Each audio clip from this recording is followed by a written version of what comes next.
সেনা সদস্য যারা ডেপুটেশনে ছিল তাদের বিরুদ্ধে গুমের সাথে অভিযোগ এসছে এবং তাদের তদন্ত চলমান রয়েছে। তাদের এই তদন্তে যদি গুমের সংশ্লিষ্টতা প্রমাণ পায় তাহলে অবশ্যই বাংলাদেশ সেনাবাহিনী তাদের বিরুদ্ধে যথাযথ আইনানুগ ব্যবস্থা গ্রহণ করবে। সেনাবাহিনীর সদস্যরা অনেকেই বিভিন্ন সংস্থায় ডেপুটেশনে থাকেন, তাদের সেনাবাহিনী সরাসরি নিয়ন্ত্রণ করে না। এদের কয়েকজনের বিরুদ্ধে গুমের অভিযোগ উঠেছে, সেটা তদন্ত চলছে। তদন্তে যদি গুমের সংশ্লিষ্টতা পাওয়া যায় তাহলে তাদের বিরুদ্ধে সেনাবাহিনী যথাযথ ব্যবস্থা নেবে। বৃহস্পতিবার দুপুরে ঢাকা সেনানিবাসে আয়োজিত সংবাদ সম্মেলনে সাংবাদিকদের প্রশ্নের জবাবে সেনা সদরের military operations director colonel Mohammad Shafiqul Islam এ তথ্য জানান। ঢাকা সেনানিবাসের অফিসার্স মেস এতে অনুষ্ঠিত এই সংবাদ সম্মেলনে আইনশৃঙ্খলা পরিস্থিতি সহ সমসাময়িক বিভিন্ন বিষয়ে কথা বলেন তিনি। গুমের শিকার ব্যক্তিদের পরিবারের সদস্যদের উদ্দেশ্যে সেনা কর্মকর্তা বলেন, ভুক্তভোগী পরিবার যদি নিজেদের নিরাপত্তা নিয়ে সেনাবাহিনীর কাছে সহযোগিতা চায় তাহলে তাদের যথাযথভাবে সহযোগিতা করা হবে। নির্বাচনে আইনশৃঙ্খলা পরিস্থিতি নিয়ে করা এক প্রশ্নের জবাবে তিনি বলেন, নির্বাচনের বিষয়ে নির্বাচন কমিশন থেকে সেনাবাহিনীকে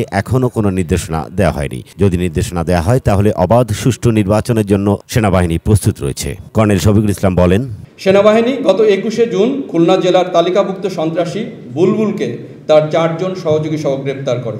উক্ত অভিযানে একটি অত্যাধুনিক বিদেশি পিস্তল, একটি দেশীয় পিস্তল, একটি শর্টগান এবং 2 রাউন্ড অ্যামিউনিশন উদ্ধার করা হয়।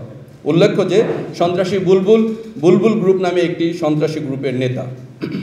মাদকের বিরুদ্ধে অভিযানে গত সপ্তাহে 45 জন মাদক ব্যবসায়ী এবং আগস্টে এ পর্যন্ত মাদকের সাথে সংশ্লিষ্ট 5521 জনকে সেনাবাহিনী গ্রেপ্তার করেছে।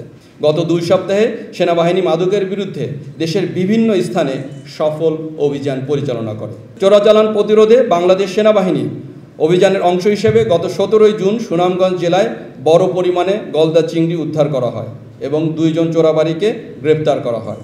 ভেজাল খাদ্যদ্রব্য উৎপাদনকারী প্রতিষ্ঠান ও কারখানায় বিশেষ অভিযান পরিচালনার অংশ হিসেবে গত 29শে জুন ফরিদপুর জেলায় ভেজাল শিশু খাদ্য উৎপাদনের সাথে জড়িত একটি প্রতিষ্ঠানকে 1,20,000 টাকা জরিমানা সহ কারখানাটি সাময়িক বন্ধ এবং মালিককে গ্রেপ্তার করা হয়। গত 26শে জুন কুমিল্লার মুরাদনগরের একটি গ্রামে সংঘটিত নারী নির্যাতন ও বর্বরতার ভিডিও ছড়িয়ে পড়ার পর বাংলাদেশ সেনাবাহিনী অবিলম্বে স্থানীয় প্রশাসন ও পুলিশের সঙ্গে পরিস্থিতি নিয়ন্ত্রণে কাজ করেছে।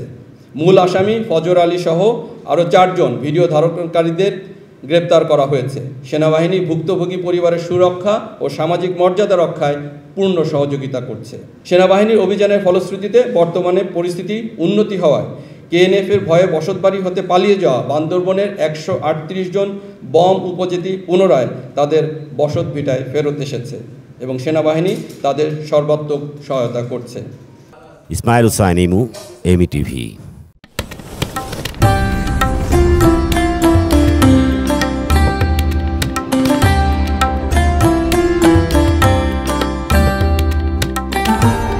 এমইটিভি, স্বাধীন বাংলার স্বাধীন কণ্ঠ।